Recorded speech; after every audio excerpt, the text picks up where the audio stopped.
Welcome to Ray's Reflections. Today I complete my thoughts concerning the Gospel of Matthew. I have learned much, and I hope you have as well over the past 14 months. So, Matthew 28, verses 16 through 20, tells us what we need to do once we trust the resurrected Jesus. In the case of the 11 disciples, they go to meet Jesus atop of a mountain in Galilee.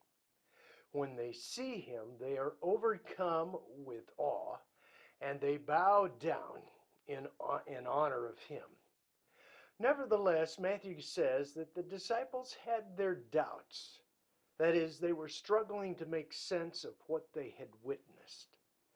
Now, genuine faith always begins with what it knows, but then it journeys beyond comprehension, trusting the Lord will give insight as it proceeds.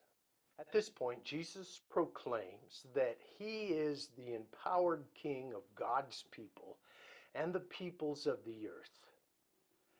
Now, that means that no angel, no human leader, no flag, no economic system, no segment of Christianity or Judaism stands above him. That means that my male whiteness, my American citizenship, and Western heritage must yield to Jesus and his kingdom. For I am a disciple of Jesus above all else. Now, this means I must reach out to my own kind as well as people far different than me with the story of Jesus. And I do that not only because they need Jesus, but I need to see Jesus and the kingdom lived out in other cultures. It will be about 3 years before the 11 disciples venture away from Jerusalem as a base for the gospel. According to Acts chapter 8 and 9, it is the persecution resulting from the murder of Stephen that disperses the bulk of Christians into the world.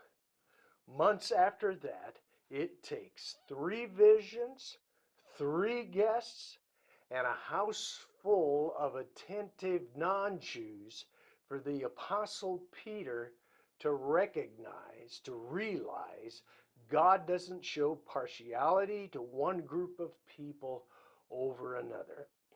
Rather, as Peter says, in every nation, whoever worships God and does what is right is acceptable to him. That's Acts chapter 10, verses 34 through 35.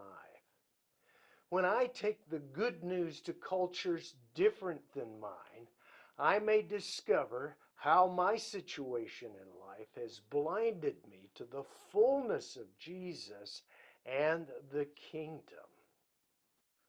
Disciples are to go to other cultures, share the story of Jesus, and baptize them into the name of the Father, Son, and Spirit. Baptizing people in this manner informs them that they belong to the Father, Son, and Spirit. I'm not to go out and make Americans, Democrats, Republicans, or free marketers out of them. Both they and I will be busy enough learning to implement the things Jesus taught his disciples. And so, remember, Matthew devotes much space in his writings, his gospel, about these teachings. And that's what we've got to work on. A final thought. Jesus passes out this thought along to the 11 as they're getting ready to go out. He accompanies us, giving us boldness and hope. Boldness in the face of opposition and persecution, because that's how he lived and died. And he gives us hope in the face of failure and structure, just like Jesus himself faced before his resurrection. Until next time, God bless you.